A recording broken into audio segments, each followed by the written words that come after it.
So, ang tema po natin ay the benefits of mercy. So, ang pakinabang ng pagiging mahabagin. So, tingnan lamang po natin yung ating mga talata natin binasa. Nag-iisa lang po siyang talata eh. Sabi niyan, mapalad ang mga maawain dahil kawaan din sila ng Diyos.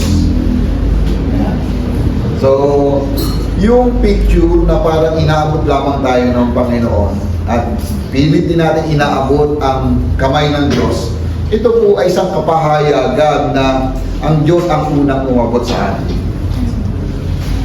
Ngayon, tinitingnan ko, bakit ka inabot ng Panginoon? Bakit ako inabot ng Diyos? Dahil ba mas cute ka kaysa iba? Magaling ka? Matalino ka? O dahil yung karakter ng Diyos ay talagang mahabag. At yun po yung katotohanan na nakita po natin, ang habag ng Panginoon ay nananatili sa atin. So, blessed are the merciful, for they shall receive mercy. Kung babalikan po natin, tatlong salita po ang pwede natin makita dyan. Blessed, merciful, and receive mercy. So, hahati-hatiin po natin yung talata na yan. Parang pag pinag-usapan po natin yan, parang pwede natin pag-usapan yung galaw ng ating paglilingkod sa Diyos. Pwede natin pag-usapan yung galaw ng ating pamumuhay araw-araw. Pwede natin pag-usapan ang connection natin sa ibang mga tao. Pwede natin pag-usapan kung sino tayo sa harapan ng Diyos at kung sino tayo sa harapan ng mga tao. Amen po ba? So, patuloy po natin basahin. Ang next slide po. Ayan. Ang kahabagan ay kingdom principle. Pagbabalikan po natin yung talata na yan sa ating pinag-usapan, ang aklat po ng Matthew, pinapakilala ni Matthew si Jesus as King. Kaya pag pinag-usapan niyo po yung aklat ng Matthew, pinag-usapan niya is Kingdom of God or Kingdom of Heaven. So mula sa tema na ito, mahaba po yung preaching ni Jesus eh. From chapter 5 ng Matthew hanggang chapter 7, yan po ay mahabang preaching dun sa bundok. Pero pag inisa-isa mo yung mga talata na yan, ito po ay katangian ng mga citizens of heaven. So pero sa particular na talata ating binasa, being merciful is a character of being citizen of heaven. Kaya mapapansin po natin sa talata, ang Diyos ay merciful, the kingdom people must reflect God as Father in heaven. Agree ba tayo dyan? Amen? So, yung katotohanan na tayo po ay nagre-reflect ng ano yan? Wait lang. Nagre-reflect ng habag ng Panginoon. So, kasi pumalaga yung habag na yon. Tandaan niyo po, yung unang pinag-usapan natin dyan, si Jesus, yung compassion ni Jesus, nakita niya sa kalagayan ng mga tao at marami po nangailangan, tumugon po siya. So dito po, kung ating titingnan, ang Diyos ay mahabagin. At dahil dito, tayong mga tinatawag na citizens of heaven, dapat nagre-reflect din ng kahabagan ng Panginoon. Sabi nga po in Lucas chapter 6 verse 36, maging maawain kayo tulad ng inyong Ama. So tingnan niyo po yung katabi niyo. Kaawa-awa o maawain? So, ito po yung totoong bagay na pwede natin tingnan sa aspeto na ito. Tayo ay hinahabagan ng Panginoon. At ang katotohanan sa likod nito, ito po yung katangian ng mga member of heaven, not member of hell. Ganda nung tema nung nakaraan eh, isang awit, din niya ng awit, sabi niya, I am no longer member of hell. Tama ba? Mali yung niya ko. I lost another one. I am free. So yun yung ganda-ganda na. Pero ngayon, pag-uusapan po natin, sorry, pag-uusapan po natin, we are member of heaven. We are kingdom of God member. Citizens of heaven. At sa tema pong ito, pinapakita sa atin, dapat nagmamanifest sa atin ang karakter ng Diyos na maawain. Karakter ng Diyos na merciful. Karakter ng Diyos na handa mong ibigay yung tinatawag na habag. At ito po ang isang magandang bagay na pwede natin tingnan. Pero isa-isahin po natin yung talata na pinapakita sa atin ayon sa talatang 7. Yung next line po natin, sabi diyan, blessed describe the identity of kingdom of heaven. Agree ba kayo dyan? Ang pagiging mapalad o yung tinatawag nating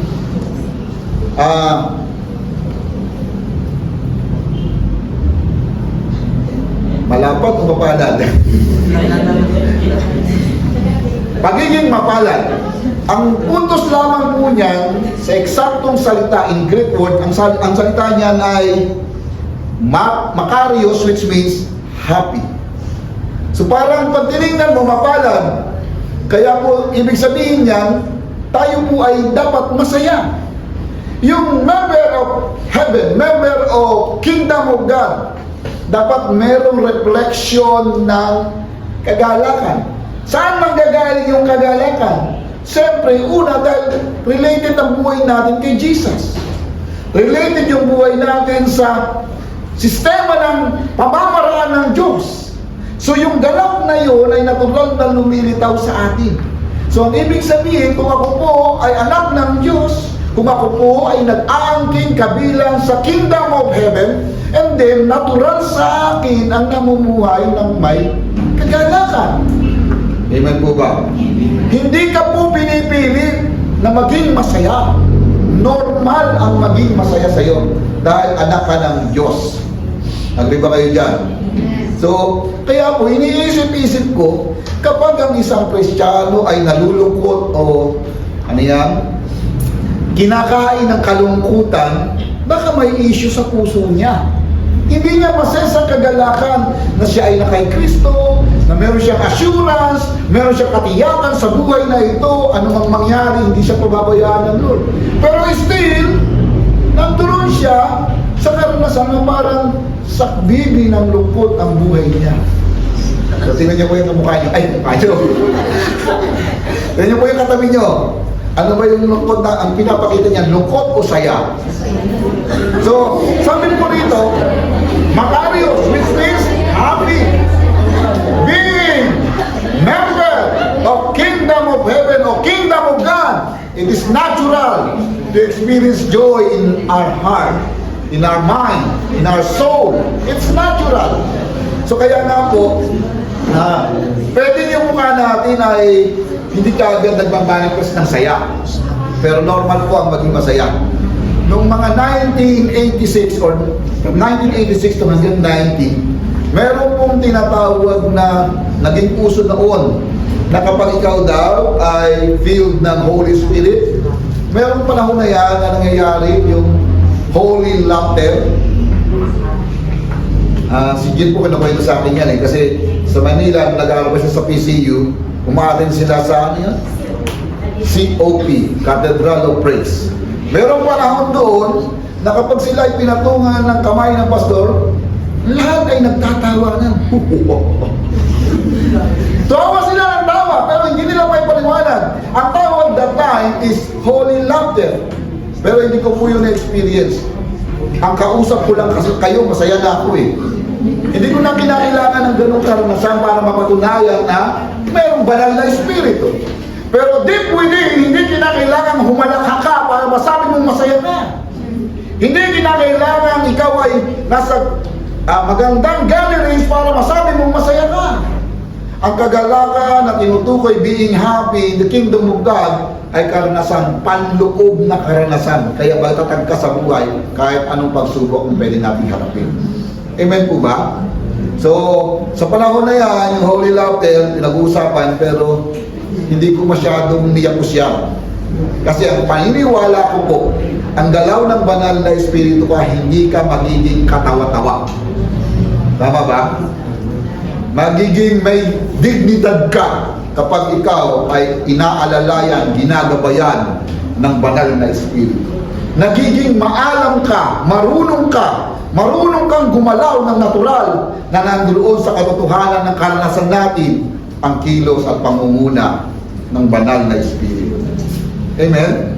So kaya ang aking paningin, hindi dapat tayo mga Kristiyano ay kaawa-awang tingnan. Dapat nagre-reflect sa atin ang tunay na kagalakan. So, yung iba po, sa pilitan ang pagiging masaya. Pero merong mga pag-aaral, yung daw taong malakas umalakhak. Tawa ng tawa kahit walang dahilan. Meron daw malalim na kalungkutan. Sabi ng mga psychologists, mga nag-aral sa ganun. Pero, sa akin po, ang kagalakan na nanggagaling sa banal na Espiritu, ito po ay natural na karanasan. Pero ito po kagalakan na ito dahil connected ang buhay natin sa Diyos.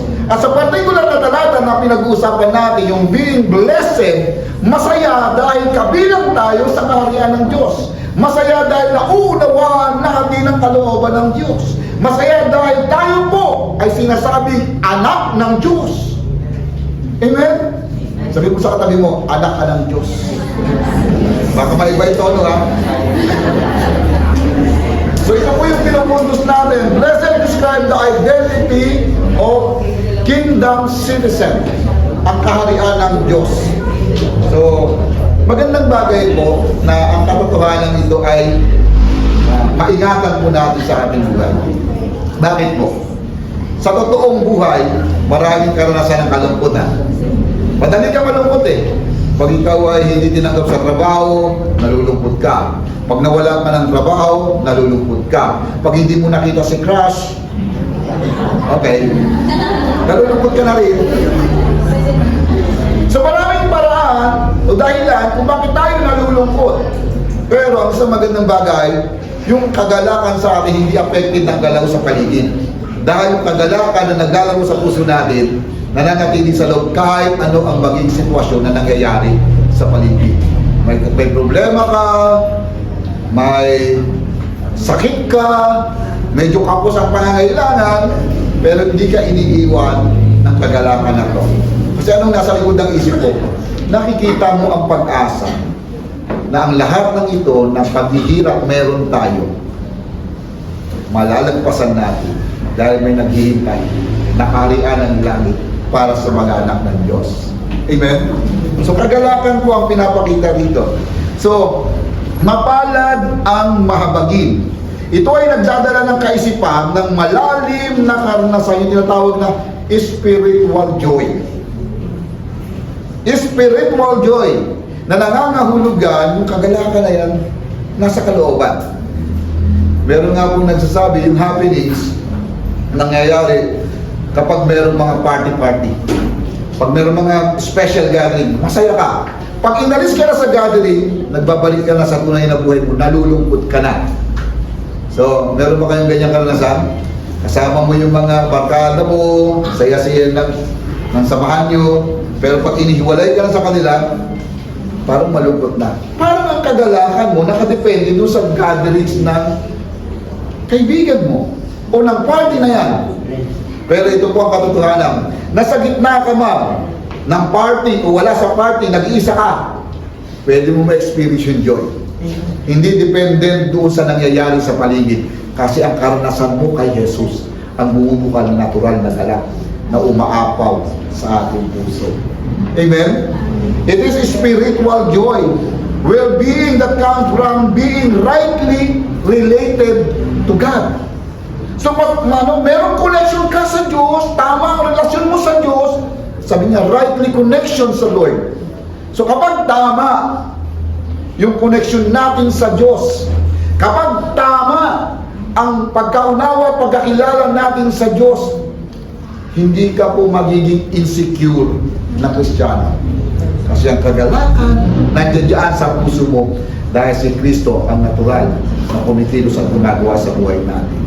Ang banal na Espiritu, natural na gumagawa sa atin. Kaya yung kagalakan bumubukal sa ating puso. Amen? Tanungin mo po yung katabi mo, tingnan nyo, masaya ka ba? Meron pang isang request. Sabi mo sa katabi mo, kapatid. Sige, sabi mo, kapatid, Masaya ako. Hindi kita kamukha. Maganda yan, di ba? Meron tayong identity, individually.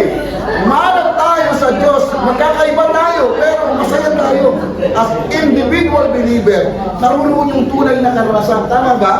So, individual, na-experience po natin yung kagalakan. So, ang gusto ko lamang pong ipunto sa bagay na ito, nagpapakita ng maraling na karanasan ng kagalakan. Yung sinasabing mapalad ang mahabagin.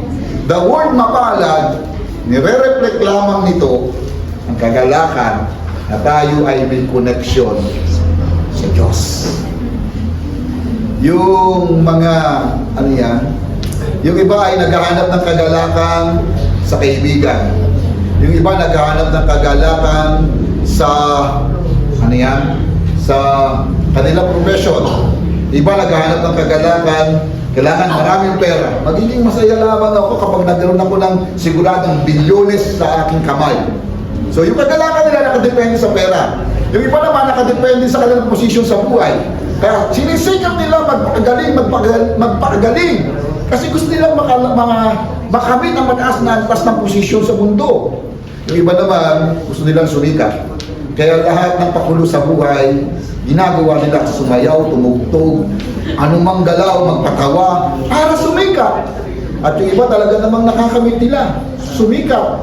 Meron namang sumikat dahil vlogger sila. Sino ba mga vlogger dito? So, maraming kaparaanan kasi hinahanap nila ang kagalakan. Pero, kapag nasumpungan mo na ng totoo si Jesus, kapag totoo na sumampalataya na kay Jesus, kapag mayroong tunay na karanasan sa Diyos na nagpakita sa atin ng habag, ang kagalakan ay natural na gumagawa, kumikilos sa ating kalooban. Amen? Pwede mong palakpakan ng Lord. It's natural na ang mapalad na tinutukoy ay mayroong natural na galaw, ang banal na salita ng Diyos, at ang salita ng Diyos ay kumikilos na unawaan po natin. Another thing, it is spirit-filled joy. Hindi siya dependent doon sa likes, success, or comfort. So yung joy na yon, galaw ng banal na espiritu. Diba sabi sa ano, ang banal na espiritu, mayroong fruit of the Holy Spirit, love, joy. Ang lagi lamang talagang may kasamang joy dito si Brother Willie. Kasi meron siyang joy talaga, lagi niyang katabihan. Pero siyempre tayo rin merong joy. Deep within. Yung galaw ng banal na espiritu. Tama po ba? So marami pong pinapakita na dahilan ng ibang mga tao about joy. Maging sikat, maging mayaman, maging mataas ang posisyon. Mga kapatid, pag doon natin iniasa ang kagalakan, ang hirap abutin. Kasi halimbawa, gusto mong magkaroon ng mataas na posisyon, kinakailangan meron kang lagpasan na matataas din ang posisyon. Meron kang lalabanan at magiging politician ka.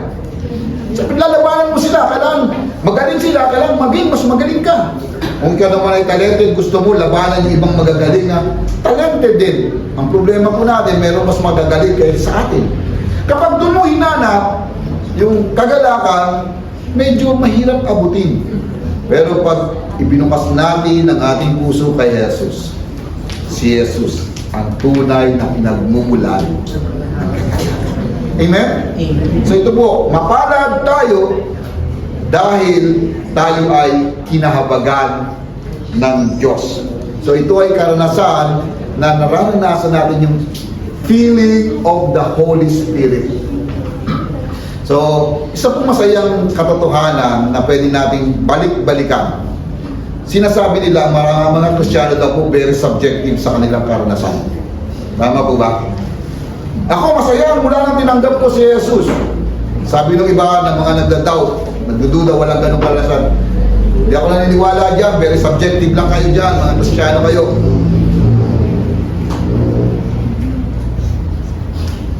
Nung tinanggap mo ba si Jesus, hindi ka naging masaya? Balikan mo yung unang pagkakataon na tinanggap si Jesus, ha? Yung genuine experience mo ng faith kay Christ. Naging masaya ka ba o hindi? So pwede ka mag-justify, pwede ka mag-testify na ang kagalakan ay naranasan mo dahil kay Jesus. Pero yung iba po, very subjective lang daw po tayo. Sabi niya, very subjective lang kayo sa karanasan na yan, pero kami, hindi namin yan nakararanasan. Siyempre, hindi naman siya tumanggap sa Panginoon, hindi niya may mararanasan yun. Pero ito po ang tanong. Sabihin natin, subjective experience yung kagalakan na ito. Pero pag tinanong mo lahat ng mga Kristiyano sa iba't ibang lahi, iba't ibang kulay, iba't ibang tangkad at laki ng mga tao, na nagsasabi ang lahat ng tumanggap kay Jesus nakaranas ng tunay na kagalakan. Ang lahat ng tumanggap kay Jesus nakaranas ng kapayapaan sa kanilang kalooban. Ang lahat ng nakaranas ng pananampalataya kay Jesus ay tunay na dumanas ng habag ng Panginoon at natural na gumagalaw sa buhay nila ang kagalakan at kilos ng banal na Espiritu. Amen. Ano po ang pinupudos ko? Opo, subjective na kayo sa karanasan na ito. Pero masasabi ko pa rin, objectively pwede natin tingnan dahil iisa ang karanasan ng mga tumanggap kay Jesus sa pananampalataya natin sa Kanya. Amen? Amen po ba? So, ito po yung malalim na karanasan ng pananampalataya. At ako po ay natutuwa sa katotohanan na yan. Kung hindi mo na i-enjoy ang buhay pananampalataya, baka meron kang issue. Ano yung issue? Si David sa Old Testament, masaya po siya. Nanawaan niya ang kanyang pananampalataya at relasyon sa Diyos. Pero one time, siya po yung lumikha ng awit na created me a clean heart. Siya rin yung nagsasabing, ibalik mo ang kagalakan ng aking kaligtasan. Siya po yung gumawa ng awit na yan eh. Natandaan niyo ba yung linya ng awit na yan? Yan po ay dilikha niya sa panahon na parang nagkaroon siya ng issue ng kasalanan. Kaya yung joy of salvation, hindi niya ma-enjoy yung karanasan sa Diyos kasi may iniingnatang kasalanan sa kanyang kalooban. Hindi makapenetrate ang kilos ng Diyos kasi binabarahan ng kasalanan. Pero salamat po, ang habag ng Diyos ay lapat sa ating lahat. Kung may issue ng kasalanan, kaya yang ayusin ng Diyos. Amen? Pwede bang palakpakan ng Diyos? Kailangan lamang matutunan natin ibukas yung ating puso. Kailangan lamang natin matutunang makinig sa salita ng Diyos para instruct tayo unawaan ang kalooban ng Panginoon. So nakita ko lamang po, mapalad tayo dahil kinahabagan tayo ng Panginoon. Kung na-experience mo na hindi mo ma-enjoy ang experience mo kay Jesus sa pananampalataya mo, paglilingkod mo, baka pwede ka magtanong ng kaunti sa puso mo, sa isip mo, sa sarili mo. May iniingatan ka bang kasalanan? Meron ka bang sekreto na hindi mo i-give up sa iyo? Mga kapatid, ang karanasan na sinasabi ko, karanasan na Kristiyan. Pero kung magiging sensitive po tayo, magiging masaya ang buhay na hindi pinipili. This natural experience of having joy in life because of Christ. Amen? Dali po magpalaksakan ng Lord. Pangalawang bagay po, ang mahabagin ay kahabagan. So yun sinasabi sa talata, di ba? Ang mahabagin ay kahabagan. The principle is what you give, you get. Ano ang ibinigay mo, makukuha mo. Pero kanina, habang pinag-usapan namin ito ni Jim, habang binabasa ko sa kanya, sabi niya, ayaw ko ng principle na yan. Yung taong ayaw ko na, ibibigay ko sa inyo, pero mo, babalik pa sa akin. Yung ayaw mo na, ibinigay mo sa iba, babalik ko sa iyo. Tatanggapin mo, hindi. Pag yun yung principle, sigurado hindi mo tatanggapin. Pero hindi po yun yung context ng pinag-usapang talata. So sinasabi, ang mahabagin ay kahabagan. The principle is what you give, you get. Meron pong research, si John Hopkins Medicine Research, about privilege or yung tinatawag nating benefits ng mercy na nag-express ng forgiveness. Meron siya tatlong bagay na sinabi. Number one, 40% decline in symptoms of depression. Kapag daw po, marunong kang mabagat dahil dito nagpapatawad ka, yung 40%, malaking bagay na yan, no? Nalilesen para wag kang ma-depress. So, pangalawang bagay niya, prevent and treat cardiovascular and other chronic diseases. Ibig sabihin, kung ikaw ay may sakit sa puso, kapag ikaw ay marunong lumimot sa mga nagkasala sa iyo, nagpapatawad ka, marunong ka maglapat ng habag, ang ibig sabihin, malalas yung iyong hinanakit sa puso, hinanakit sa buhay. Yung mga tao na maraming hinanakit sa buhay, madaling tamaan ng anxiety. Yung mga tao na maraming iniingatang hinanakit sa buhay, tinatamaan ng depression, nawawalan ng pag-asa. Pero kapag nagawa mo sa puso mo, mag-release ng forgiveness, pwede mong maranasan. Sabi niya dito, prevent and treat cardiovascular. Sakit sa puso yun from the word cardio. At saka yung any chronic disease. Pag sinabing chronic disease, ito yung sakit na paulit-ulit, pabalik-balik, at ang tagal-tagal, hindi natatapos. Kailangan masettle yun. Pero, nasa-settle po yan, una dapat isettle ang kalooban. Ayon sa research. Ano pa pinupuntos ko? Maaaring meron tayong mga pamamaraan na iniinom medicine para sa ating sakit. Pero mas maganda, may ayos ang ating kalooban. Maranasan natin ang galak sa puso. At ang katotohanan na yung mercy of God na re-reflect po natin sa mga taong nagkasalata sa atin, pwede tayo magpatawad. Dahan-dahan po, pwede maayos yung mga physical issue o health natin. Amen po ba? Pero kapag nanatili ka sa sakit na yan, sa hinanakit sa buhay, yakusin mo na ang lahat ng karamdaman.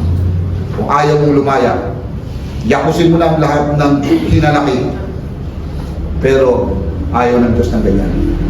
Gusto ng Lord, maranasan natin yung kalayaan sa tunay na paglaya. Dito, wala nakakalam ng mga hinanakit nyo sa buhay, mga hinanakit sa puso, wala nakakalam. Pero ang Diyos ang nakakalam, kaya niyang ayusin ang issue ng puso. Amen? Pwede po bang palakpakan ng Lord? So, kung ang issue na hindi ka makapagpatawad, mga minamahal, magandang bagay, magbalik ka sa umpisa. Ano ang pagkakamali? Okay? Pwede mo na bang limutin at mag-move over ka na? Umalis ka na dyan? Kaso ang problema natin ngayon, doon sa hinanakit, ginawang tambay sa puso nila. Yung hinanakit. Tinambayan na yung puso nila. Hindi na nakalaya. Pero ang gusto ng Lord, maging malaya kung tayo. So ang ibig sabihin, i-apply mo namin yung principle na mahabagin, willing, magpatawad. And lastly po, conflict result in relationship. Kapag marunong kang magpatawad, ang issue kasi rito about forgiveness. Kapag marunong kang magpatawad, pwede kang lumaya. Pwede maayos yung conflict. Tama po ba? Yung kaya, magsimula ulit tayo. Yung nakaraan, tapos na yun. Magsimula tayo, pwedeng may mangyayaring bagong gagawin ng Diyos sa buhay natin. So, hindi naman po tayo mga perfect, mga minamahal. Pero nais ng Lord, maranasan natin yung tinatawag na katotohanan ng pagiging mapalad. Magbalik ka lang, naranasan natin, pinatawad tayo, kinabagan tayo ng Panginoon, then dapat nagsisimula na ang galakan sa ating puso. Pero kailangan i-practice. Kailangan i-apply natin yung pagiging mahabagin para ma-release ang lahat ng mga negative issue sa puso na yan. After that, pag na-release na yan, ano papasok? Pag na-release na yung negative, papasok yung positive. Parang joke yan. Para maipasok mo ang elepante sa rep, na nandun mo yung giraffe, ano ang gagawin mo? Bubuksan mo yung rep, ilalabas mo yung giraffe, ipapasok mo yung elepante. Ganun lang kasimple. Natawa kayo, ano? Ibig sabihin, may principle na dapat aalisin para makapasok. Yung tunay na gawa ng Diyos sa atin, meron kang i-give up talaga. So ang kahabagan, para maranasan natin, kung meron mga issue na dapat i-settle, suko mo sa Lord. Mapapatunayan po natin yung pangako ng mapalad ka, gagawa at ikilos sa Diyos. So then, mag-reflect po tayo, magawa tayo ng action na kumikilos, maging mahabagin din po tayo sa iba. Meron akong dalawang kwento. Parables to ni Jesus. Ang una po ay matatagpuan sa Matthew chapter 18 from verse 32, 33, and 34. Okay. Ang kwento po ng talata na yan, babasahin po muna natin. Pwede po bang makabasa natin ang sabay-sabay? 1, 2, ready, go. Then his Lord called the first slave and said to him, Evil slave, I forgave you all the debt because you begged me. You did not have shown mercy to your fellow slave, just as I showed it to you. And in anger his Lord turned him over to the prison guards to torture him until the liberty of you. So, ang kwento po niya, yung background na yan, ang tanong si Pedro kay Jesus, ilang beses po bang pakatawarin ng tao ang nagkasala? Pitong beses po ba? Yun yung kwento niya. Sabi ni Jesus, no, 77 times. Ang gusto ng puntos ni Jesus, dapat pag magpapatawad ka, ano yan? Unlimited. Willing ka talaga magpatawad. So, kinakalimutan mo talaga. Kagaya ng prinsipyo ng Diyos sa pagpapatawad, sa ilalim ng karagatan, nililimot niya na ang lahat at ibinabaw sa pinakamalalim na karagatan at hindi niya naaalalahanin. So, ito po yung issue dito. So, nagkwento siya ng parables. May isang hari, pinatawad niyang lahat ng kanyang mga alipin, tapos siningil niya dahil mayroong utang sila. Pero yung isa sa alipin ay nagmakaawa sa hari, patawarin niyo po ako, hindi ko kaya mabayaran, bigyan niyo po ako ng pagkakataon. Nag-decide yung hari, sa inyo, sige, pinapatawad na kita. So, umalis siya, pinatawad siya dun sa kanyang pagkakautang dahil kinahabagan siya ng hari. Along the way, ng kanyang paglalakad, nasalubong niya naman ang isa ring alipin na mayroong pagkakautang sa kanya. Nung makita niya, binugbog niya. Kanya, bayaran mo utang mo sa akin. Tapang. Eh nakita siya ng mga tauhan ng hari. Hinuli niya siya, ipinalik sa hari. At ito yung sinabi ng hari sa kanya, evil slave, I forgive you.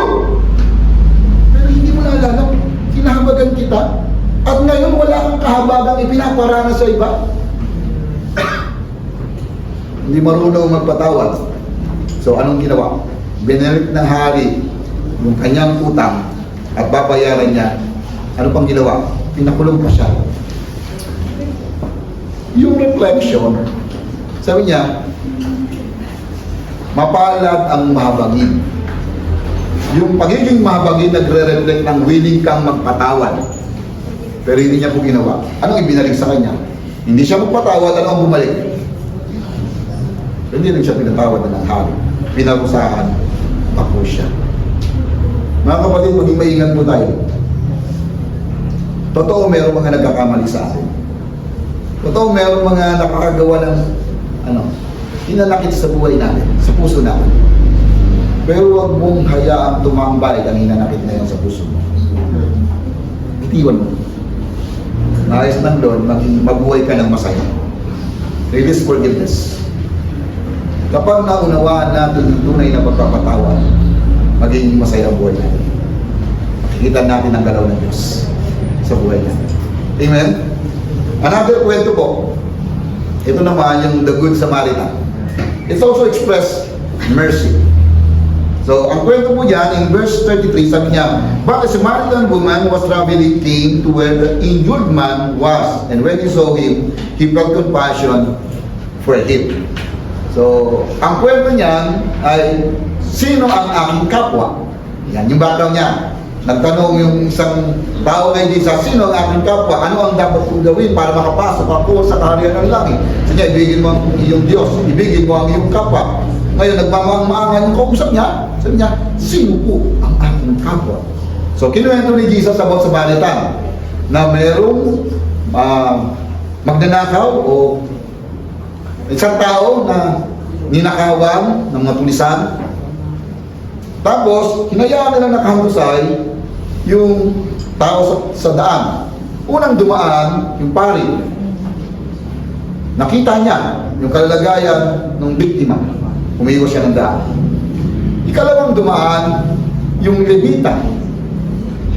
Nakita niya yung biktima, umiwas ng daan. Sa huling pagkakataon, dumaan ang Samaritan. Nakita niya ang kalalagayan at sabi niya, he saw him, he felt compassion for him. So, ano pa pong ginawa niya? In verse 34, sabi niya, who went up to him and bandaged his wounds, pouring olive oil and wine on them. So, nakita niya, nabag siya, kumilos siya, tumugon sa pangangailangan na ginamot niya agad. Yung tinatawag na first aid. So agad-agad. At pagkatapos, in verse 35, the next day, he took out 2 silver coins and gave them to the innkeeper. Ibig sabihin, dinala niya sa pahingahan yung nabiktima. Tapos, sinuportahan niya pa, sige, kung ano man yung pangangailangan niya, ako na magbabayad. Nag-iwan pa siya ng budget. So, the Good Samaritan, ipinapakita ni Jesus kung paano ipakita ang habag. So, 4 na bagay po ang ma-observe po natin dyan. He saw, he felt, he acts, and he provides. So, that is an expression of having mercy. Nangangahulugan, hindi ang habag ay hindi lang ang damdamin na naaawa ka. Kundi ang habag, nakita mo, nararamdaman mo, at hindi na nararamdaman mo, meron kang ginagawang particular action. At kung kaya mong tumugon doon sa particular na pangangailangan, you can provide. Ngayon, kung hindi mo kaya, pwede kang kumabig. Ayan, kumabig, hindi kumabig. Magsama ng iba na may kakayanan. So, i-promote mo yung sitwasyon para tumugon sa pangangailangan. So, pinupuntos ko po, pinapakita ng karata na yan, it shows mercy. Tama po ba? Mga kapatid, alam ko, natural sa atin ang naaawa. Yung iba, dinidescribe nila yung mga maawain daw yung blood type B. Yan daw yung mga kapag ganyan daw yung blood type mo B, mga tao yan mahabagin at maawain. Yung mga bunso daw po, yung kalagayan ng mga bunso, yan din daw po ay mahabagin. So, hindi ka ba blood type B? Sino mga ang blood type B? May karakter tayong mahabagin. I-apply lang natin. Sino yung mga bunso? Oh, yan daw din po ay may karakter na pagiging mahabagin. Sumasagot ko sa loob. Pero, ang tanong ko po, kung hindi ka type B at hindi ka naman bunso, hindi ka naman pwedeng maging mahabagin. Ang tanong ko po, anak ka ba ng Diyos? Sino po ang tasa kamay? Anak ka ba ng Diyos? Tasa kamay. Palampakan naman po natin ng Lord. Hindi na kailangan type B, hindi na kailangan bunso. Basta naunawaan natin tayo anak ng Diyos, pwedeng ma-develop ang pagiging mahabagin. Amen? So dito po, yung Good Samaritan, 4 na principle. Nakita, nararamdaman, gumawa at kumilos, and then, he provides. So, kapag totoo ang habag, may galaw, may kilos. Amen? So, at the end po, be happy as we do the work of mercy. So, kasi po pinag-uusapan natin, natural na karanasan ng member of Kingdom of Heaven, yung kagalakan. Ngayon, kapag gumawa po tayo ng habag, at paglalapat ng habag sa ibang mga tao, maging masaya po tayo. Sabi mo sa tabi mo, be happy. May kanta yan eh. Natarna niya yung kanta niya. Be happy. Yung hindi niya natatandaan ko, be happy. So yung be happy is an expression of being member of Kingdom of God. Pero lagyan po natin ng principle na tinatawag. Number 1, to do the mercy, to apply the mercy, to experience that happiness. Number 1, help the needy. That is the kingdom principle. Love your neighbor and yourself. So, ibig sabihin, dapat willing tayong tumulong. Sa dami po ng mga problema, alam ko po, hindi natin kayang tugunan ang lahat ng mga pangangailangan. Pumili ka lang ng kaya mo. Ang mahalaga, tumutugon tayo. Tinan niyo po yung katabi mo. Ano ang pwede mong tulungan sa kanya? Ano ang pwede mong gawin para matulungan mo siya? Love yourself. Love your neighbor as yourself. So yung, tingnan mo, mahalaga sa'yo, baka mahalaga din sa kanya. Meron ka, pwede mo extend sa kanya. So that is principle, o kingdom principle. Okay? Number 2 po, tingnan niyo po. Sabay-sabay natin basahin. 1, 2, ready, go. Act with forgiveness. The kingdom principle, forgive as the Lord forgave you. Matthew chapter 6, verse 14 and 15. Tinuro yan ni Jesus about sa prayer. Diba? Our Father in heaven, hallowed be thy name. Sa huling bahagi, para patawarin ang ating mga kasalanan, magpatawad po tayo. So, kingdom principle, ibig sabihin, willing magpatawad. Mga kapatid, bakit kaya ganito ang instruction ni Jesus? Even sa prayer, dapat humingi ka ng tawad at magpatawad. Sabi, hindi ka patatawarin kung hindi ka magpapatawad. Yun ang sabi sa talata, doon sa Matthew chapter 6. Bakit po? Kapag kinimkim mo ang hinanakit sa loob mo, mananatili ka sa kabigatan ng kalooban. Pero pag nagawa mong i-release ang magpatawad, lumalaya ka sa tinatawag ng kabigatan ng kalooban. So, magandang principle yan. That is the kingdom principle. Number 3 po, pakibasa, sabay-sabay. 1, 2, ready, go. Provide generously. The kingdom principles for our treasures in heaven. So, yung pagiging giver, that is also expression of being merciful. So, ibig sabihin, pag may mga kailangan, pwede kang tumugon. So, sa mission po natin for this year, ang lawak ng gawain na yan, yung reaching people for Christ. So, pwede kang mag-reach out ng mga bata, pwede kang mag-reach out ng mga professional, pwede kang mag-reach out ng mga estudyante, pwede kang mag-reach out ng iba't ibang sitwasyon, college, boys, girls. So, pwede natin i-reach out sila. Pero, siyempre, pag nag-reach out po tayo, meron niyang pangangailangan. Tama ba? Ito po yung sinasabi natin, maging masaya po tayo tumugon sa pangangailangan. Sa tingin ko lang. Hindi yung nagbibigay ka, nagbibilang ka sa isip mo, bawas na lang ang budget. Problema ito. Hindi gano'n yung idea. Kundi nagsaset aside ka, sinasama mo sa budget mo ang pagtugon sa pangangailangan. So tingin ko mas matalinong pamamaraan yun.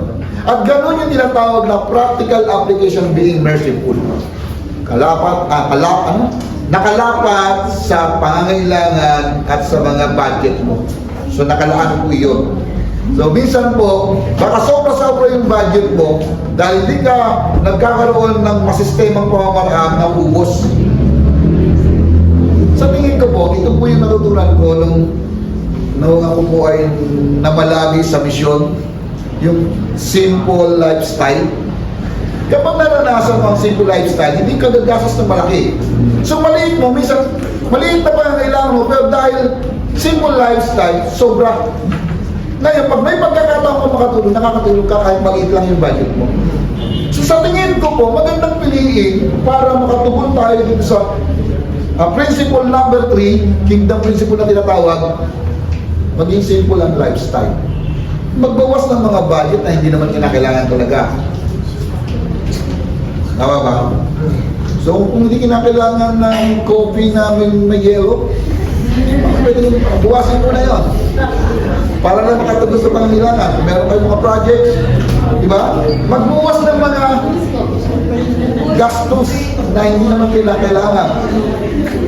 Ang ibig ko lang kung ipuntos, simple lifestyle makakatulong para makatulong tayo sa pangangailangan. Bukod pa doon, bukod sa simple lifestyle, pwede rin tayo magtrabaho. Extra work. At tingin ko po, wise decision po yan. So, third principle, provide generously. So, yun po yung ikatlong principle na makikita po natin. Pang-apat po, pakibasa na sabay-sabay. 1, 2, ready, read. Protect dignity. The kingdom principle. Treat others with respect and fairness. Tama po ba? So, 1, Kung ano yung ayaw mong gawin sa'yo, huwag mong gawin sa iba. So kung mahal mo ang sarili mo, mahalin mo ang iyong kapwa. So, ito po yung kingdom principles na pinahahalagahan natin ang buhay ng ibang tao.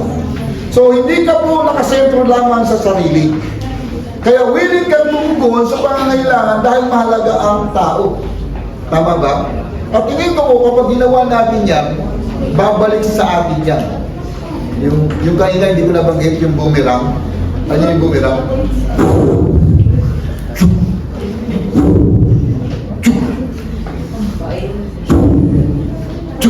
Bumabalik.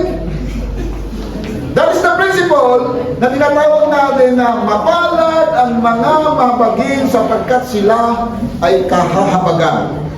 So, kung mahalaga ang kapwa, may magpapahalaga sa iyo. Kung pinahalaga mo pangangailangan ng iba, meron din tutugon sa pangangailangan mo. Kung meron kang pagpapahalaga na handa kang magpatawad, handa ka rin patawarin ng iba. Kung ano ang ibinato mo, babalik sa iyo. Alala ko po, mayroong matarasas doon. Nung bata-bata pa po ako, ang basurang itinapon, babalik din sa iyo. So, baka, hindi na makatagos. So, gusto niyo ba, ang pangit mong tinapon, babalik sa iyo? Meron ka na bang itinapon? Kung magtatapon po kayo, maganda ang itapon kayo. Kasi kapag maganda ang itinapon mo, maganda rin ang babalik sa akin. Amen? Pwede ba palakpakan ng Lord? Pahalagahan mo natin ang buhay. Pag pinahalagahan natin ang ating sarili, pahalagahan natin ang ating kapwa. And finally po, sabi diyan, yield to God's justice. Ang tawag po natin diyan, thy kingdom come. Babalik ang anak ng tao at sa kanya ilalapat niya yung justice. Tutugunan niya kung sino yung mga hindi gumawa ng kanyang kalooban, may lapat na judgment. So sa madaling salita, yung principle na pwede natin makuha as a kingdom principle, pwede natin ilapat sa atin siya. At naniniwala po ko, kagaya ng sinasabi ng talata, sabi niya, mapalad ang mga mahabagin sapagkat sila man ay kahabagan ng Diyos. Kung ano yung inilapat natin sa ating kapwa, ang pangako ng Diyos, ibabalik ito sa atin ng Panginoon. Amen? Pwede bang palakpakan ng Lord? Be happy as we do the work of mercy. So meron lamang po kung ilang mga tip. Mabilis lang po natin basahin ito. So tip number 1, 2, 3, 4, 5. Sabay-sabay po natin basahin. Tip number 1, 1, 2, ready, go. Help someone in need. So no need to explain. Number 2. Accept others with compassion. So yung mga tao na inilalapit sa atin ng Panginoon, mapag po tayo sa kanila. Number 3. Pray for those who need. So mag-start po tayo sa prayer, care, share. Para mailapat po natin yung mga tupang ligaw, ma-absorb po natin, ma-reach out natin sila. Number 4. 1, 2, ready, go. Practice forgiveness daily. Gusto ko po yung practice forgiveness daily. Hindi ba kasi ayaw ng daily? Ang gusto nila, after 1 year, patatawarin kita. Pero ang principle ng Kingdom of God, dapat willing kang mag-forgive. Hindi ba kasi